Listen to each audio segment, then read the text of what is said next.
bal dal ko ci li nga xam ne moom mooy opposition bi wax na tamit ci affaire li nga xam ne moom mooy Macky Sall wax na ci réew mi ne gars yi dañ ko yàq mais li mu wax ci affaire Azer bi annoncé woon nañu ne ki nga xam ne moom mooy Jean Michel Sène dina def conférence de presse gis nañ Jean Michel Sène gis naa ay affiches yoo xam ne demee dafa war a def li nga xam ne moom mooy conférence de presse mais li si gën a graaw mooy nee na affaire Azer dafa am ñoo xam ne dañu nekk ci ginnaaw di ko saboté moo tax affaire yi mënul antu. waaw xam nga foofu. mën nañ fa taxaw tuuti. waaw. ñu waxtaan rek te yàlla rek a tax. ñu wax rek te yàlla rek a tax te Sénégal rek a tax. ñu ban ci boolee waxu politique. waaw. ndax politique kese. baaxul. Ousmane nee na. kiy saboté. waaw. mu ngi ci opposition bi. waaw. lan la ñuy saboté mooy seen projet bii. waaw. seen projet bi lu mu doon mooy Azer. Azer lan moo ko yëkkati mooy l'électrification rurale. Ousmane Sonko mu ni projet bi boo gisee mu am ay gàllankoor demul dafa am ñi koy saboté mu doon une déclaration bu dangereuse. mais mu nekk itam benn déclaration boo xam ni dafay révéler ce régime là di ko révéler dans sa capacité d'utiliser la manipulation pour atteindre des objectifs politiques populistes, d'utiliser le mensonge pour créer un impact auprès des militants, d'utiliser la diffamation pour atteindre des objectifs politiques ciblés, utiliser li nga xam ne mën nañ ko tuddee contre-vérité, manipulation, populisme pour atteindre des objectifs carrément orientés pour des conditions mises sur place afin de mettre fin à quelque chose qui devait aller vers la clarté. maanaam lu war a leer mu jaral leen ñu génn ci di ci dugal ay mbir yoo xam ne dafay gën a lëndëmal xelu askan wi mais yow Lat dama bëgg nga déglu ma bu baax. yow rek laay déglu. est-ce que yow bi ñuy Pastef ñëwee au pouvoir ba tey gis nga fu ñu jàpp ay xale ak ay cocktail molotov ñu ne dañuy taal ay centrale yu Azer seen installation gis nga ko. non. xam nga gisagoo ko. bi Pastef ñëwee au pouvoir ba tey ndax yow gis nga benn chaîne YouTube. bii wane naka la ñuy defaree ay cocktail molotov. waaw. di wane ci ban dëkk la ñu am centrale bu Azer installation bu Azer installation électrique pour que nit ñi war fa mën a dem di dagg ay câble gis nga. non. est-ce que am na foo ko gisee walla ndax am na benn chaîne YouTube boo ko doon seetaane ba dégg lu mel noonu. muy ñaareelu question bi ma la posé. ñetteel bi ndax yow gis nga Kandé mii dem ci Banque Sénégal récupérer fa 37 milliards dugal ko ci saretu mbaam walla saretu fas walla sax nit aal ma jet privé ma jël xaalis bi nangu ko ci Banque Sénégal yi nga xam ne Ousmane Sonko tey moo ko jiite ma delloo ko waa Azer te li nga xam ne nguur gi yëguñu ko pour que projet bi bañ a continuer gis nga loolu. est-ce que Thierno Alassane mi nga xam ne moo ci gën a siw gis nga mu dem ci Banque Santander ni leen xaalis bi ngeen joxoon état du Sénégal Jean Michel Sène jiite projet wu Azer nekk ci directeur bi man maa dem ba ci moom ne ko jox ma 30 milliards yi ci jaay ko doole walla ci sàcc xaalis woowee mu ngi nii delloo naa leen ko ndax tout simplement projet ba ñun soxlawuñu courant Sénégal am na yépp courant ainsi de suite loolu mooy acte de sabotage. ndax Thierno Alassane Sall def na lu mel noonu est-ce que tout simplement gis ngeen Thierno Alassane Sall def conférence de presse wala Bougane Gueye Dany wala Amadou Ba wala Kande miy toog wala ñoom Jibi Ndiaye bu NFA Jibi xam nga ñu ñoo dàq manifestation fii di rencontrer ay organisation internationale pour leerale ñun waa NFA Nouveau Front Force Alternative ñëpp xam nañ ne Sénégal fii ñoo fi gën a xarañ ci loolu bind ay bataaxal di dem di duggal ci institution yi ci organisation diplomatique yeeg représentation diplomatique ainsi de suite est-ce que ñun waa NFA ñoom Abdou Karim Gueye ak Abou Diallo ñi si des ñoom ñëpp ñi nga xam ne Y'en a marre parti politique yi société civile ndax gis ngeen ñu def conférence de presse toog nii ASER projet bi projet tàppale la parce que tout simplement fii ci Sénégal ñu soxlawuñu courant bi vraiment dugg nañ ci autonomie ci autosuffisance est-ce que loolu mus nga dem couvrir conférence de presse bu mel noonu loolu lépp mën na nekk acte de sabotage est-ce que lire nga benn lettre boo xam ne discrètement secrètement ñu bind ko adressé ko aux partenaires de l'ASER ne leen ces projets là vraiment c'est caduc, ce n'est plus important pour nous parce que nous sommes dans le nucléaire électrique, c'est parce que nous avons véritablement suffisamment d'éoliennes, du solaire yoo xam ne c'est déjà acquis, donc li boo leen ko duggalee da ngeen di yàq seen xaalis parce que tout simplement ñi dañ koy sàcc. Ndax yow dégg nga ñun Sénégal kenn ku def lu mel noonu pour saboter projet ASER. Est-ce que gis nga ko ndax mus nga ndaw ñi gis ay ndaw yi nekk ci dëkk yoo xam ne au moins avant Macky Sall di dem samp na ay poto lampe xocc na courant fii li ñu taxaw lan moo des rek mooy nga teg sa poste yaa ngi dégg branché fil yi daal di déclencher lampe bi dem ci poto yi courant ba jàll ci lampe yi ainsi de suite dëkk yi takk ndax mos nga gis ay gone dans les villages yi dem di daanal poto lampe yooyu nga xam ne installé woon nañ ko ba pare. Est-ce que gis nga fenn dëgg nga fenn fu ñu wax ne poto lampe yi ASER yóbbu woon ci dëkk bi teg ko ci wetu tali yi ci alentour yi am na ñu ko sàcc. bu doon ay bant la ñu koy toggee ay matt di ko defee këriñ mos nga dëgg lu mel noonu. kon kan moo fi saboté. est-ce que du tamit ana sabotage bi. est-ce que du opposition bi conférence de presse yi def xam nga yow déedéet dafa ndànk. dama bëgg na nga déglu ma dafa mel ni dégloo ma. dégg naa la. parce que boo ma dégloo lii yow doo ko wax. waaw parce que man posé naa la fi fukki question. dégg naa la ay conférence de presse sax tudd naa ko. waaw ndax ci conférence de presse yooyu dégg nga wax ji conférence de presse bi kay mooy dem leen taal. ndax déggoo fi léegi conférence de presse. Thierno Alassane Sall taxaw. ne dem nañu ba ci village yi. waaw pour xool seen projet bi nga xam ne waroon nañ ko dérouler à hauteur de 70%. waaw war nañ ko gisuñu lampe kii war lampe kay yàqu lampe.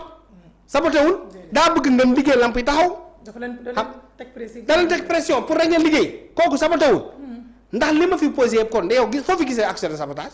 gisuma ko de. li ma wax nii benn mooy action boo ci defee benn rek yaa ngi saboté amul kenn ci réew mi ku def li ma wax nii amul même ki nga xam ne moom lañ dënk projet bi. waaw mooy Jean Michel Sène musu dem ci tubaab bi ne leen projet bi xaalis bi dafa bari musu ko def moom Ousmane Sonko musu dem ci ñoom ne leen xaalis bii nii soxlawuñu ko kon de l'opposition comme du pouvoir surtout sur ce que je viens de dire amul kenn ku ko def waaye nag il faut dire à Ousmane Sonko c'est lui le saboteur premier numéro 1. pourquoi moo dàq saboté réew mi. Ousmane Sonko moo saboté Sénégal. ah bon waaw. Bassirou Diomaye Faye dimbali ko ci saboté Sénégal boobu. ah bon mooy dëgg nga ñëw ci réew moo xam ne am nga BRT le meilleur bus boo xam ne ti mu toll ci performance. 100% électronique première du genre au Sénégal en Afrique. boo demoon Europe gisoo bus yu mel nii bus yu ngandee la ñu yor.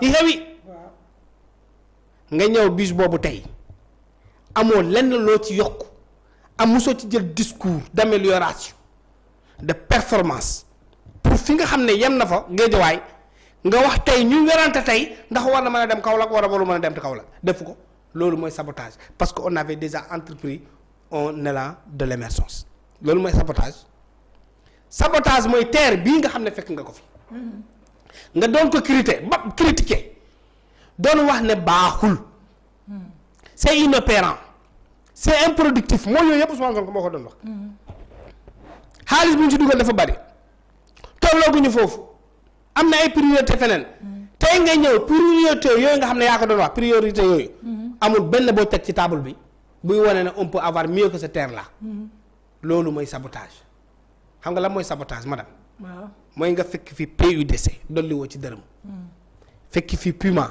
dolli woo ci tous fekk fi FONGIP ñuy am problème xaalis fekk fi FERA moom presque tëj na fekk fi PUDC boobu tey la gën a torox. waaw fekk fi li nga xam ne mooy PRACAS moom personne n'entend parler de cela.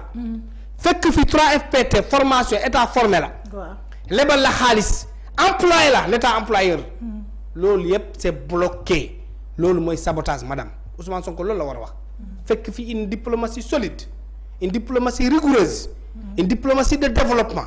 une diplomatie d'émergence, une diplomatie de contribution, une diplomatie de participation, une diplomatie de considération pour le Sénégal et ses dirigeants nga ma bal loolu yëpp ba tey dañuy jël say doom di leen jàpp ci dëkk jàmbur ci match de football dara xewul il faut dire à Ousmane Sonko c'est ça saboter le pays c'est ça le sabotage mooy fekk fi bourse familiale madame bourse familiale boo xam ni daan na dimbali plus de 400 000 familles au Sénégal. bourse familiale boo xam ne elle était devenue un déclic de développement pour nos petites familles dans les villages. nga dindi ko c'est ça le sabotage allez dire à Ousmane Sonko c'est ça le sabotage bi mooy madame. nga ñëw fekk fi une université améliorée. conditionnée renforcée. à standard international. enviée des autres de l'Afrique et du monde. parce que nous avons des infrastructures ay pavillons yu bees ay amphithéâtres yu bees. on parlait même de leneen ak leneen internet gratuit. des ordinateurs qui sont offerts à des étudiants. des bourses augmentées. yaa ngi dégg la dépense de l'étudiant diminuée. l'étudiant mis au centre des questions pédagogiques.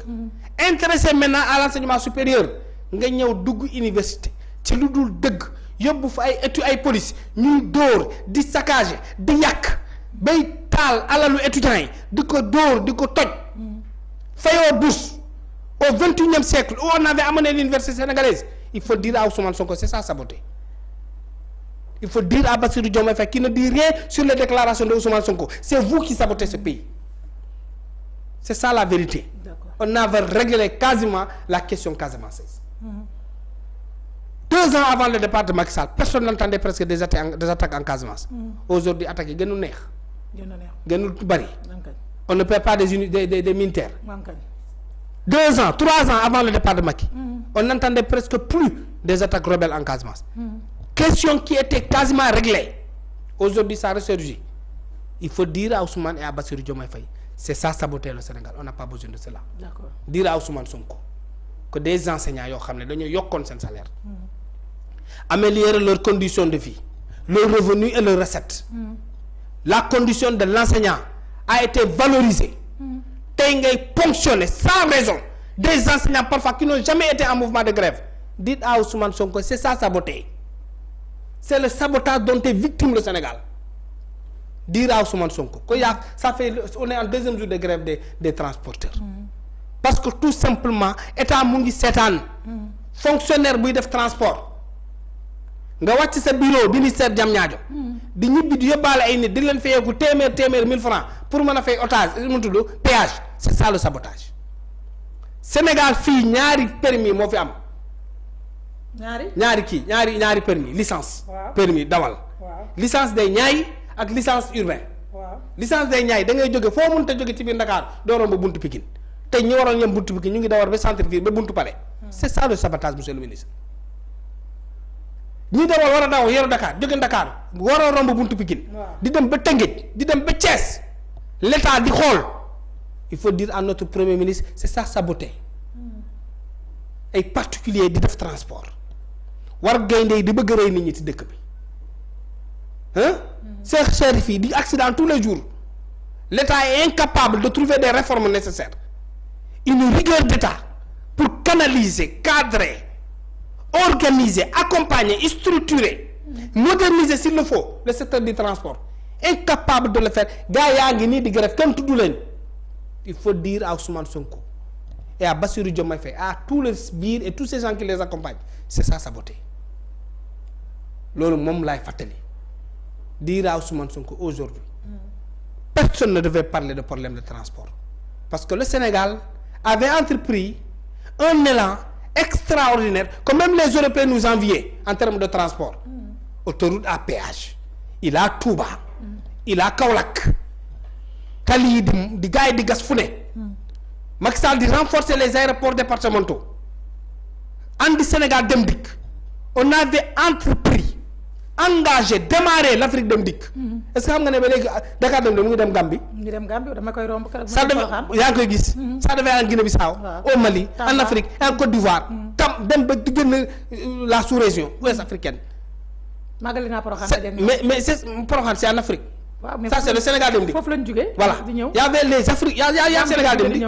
y avait Sénégal dem dikk. yaa ngi dégg. waaw y a même Afrique dem dikk maanaam da ngay dem Gambie sous région yi. dëkk yi nga xam ne moo ñu wër. yaa ngi dégg.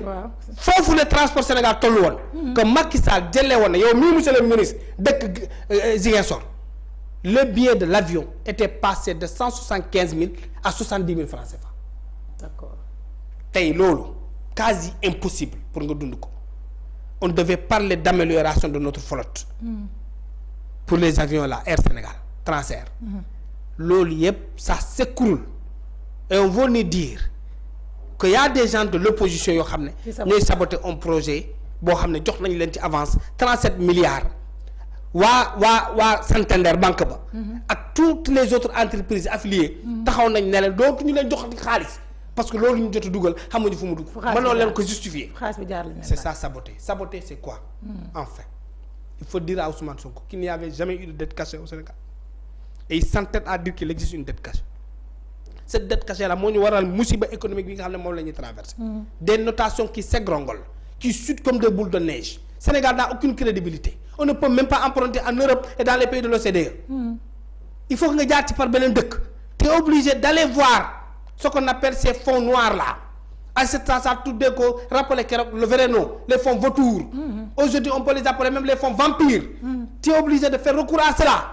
Le Sénégal ne les regardez jamais, ne touchez jamais à ces fonds. Aujourd'hui, on les touche discrètement, sans aviser l'Assemblée nationale.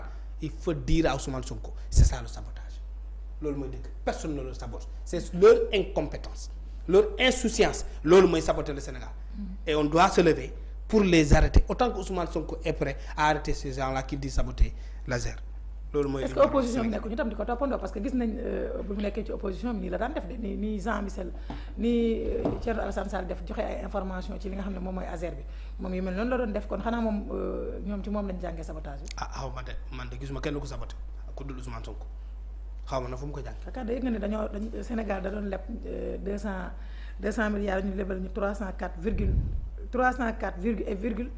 et poussière waaw milliards. loolu mooy sabotage bi nag sabotage boobu ngay wax ni mën nga ci dolli lii. mën na wax ne yow 200 nga milliards. nga soxla. nga am 300 ak li tege. 100 yooyu nga ci teg waroon nga mën a ñëw wax ñu jël naa ko parce que fii ak fii laa ko bëgg a dugal. xaw ma ndax yaa ngi dégg boo waxee da ngaa soxla 300 milliards. assemblée nationale da nga ko wax ne loo koy doyee. boo demee jël lu ëpp li nga soxla woon. da nga war a dellu assemblée nationale ne 100 yi ñu ci yokk fii ak fii lay dugg ñàkk ko wax loolu mooy saboté. Nous sommes en présence d'un état de sabotage qui a tellement saboté que personne n'a plus confiance en lui loolu mooy dëgg ce n'est pas de la colère ce n'est pas de l'impertinence mais c'est de l'évidence li may wax ni parce que ñëpp ci teg seen bët loolu mooy évidence mooy quelque chose qui ne souffre d'aucune forme de contestation ou possibilité de contestation parce que c'est tellement clair que tout le monde le voit et tout le monde le reconnaît lii xew ñëpp ba teg ci seen bët ràññee ko xam ne loolu mooy ñii mënuñu xamuñu puusuñu demuñu fenn te bëgguñu dem fenn on ne parle plus d'économie dans ce pays là est-ce que bàyyi nga ko xel. ah bon Sénégal bi Pastef ñëwee ba léegi. ñaar yii la ñuy waxtaanee. lu ñuy waxtaanee leb nañu fay nañu. te dañuy tiitaru ci bor bi. foofu la jamais de la vie nit musu ko gis ci àddina. heure bu ñu lebee. nit kuy tiitaru ci bor nga takk sa soxna. bi nga koy labat lu ne wax nga ko. waaw. may ndaanaan may gaynde di critiquer sax bor bi gars yi doon lépp. gars yi maa leen dàqu sol. waaw maa leen gën a neex le parfum. xam naa ne sa cuuraay du cuuraayu gars yi. bu ñu dajee mbir yi neex nga falu pour joxe dépense 6 heures du matin ngay génn ci kër gi fekk soxna si yeewoogul nga ñëw 11 heures 12 heures fekk xaar na la ba xaw a. lompoñ nga ne ko tey sa kala naa. damaa lebi woon dem. damaa lebi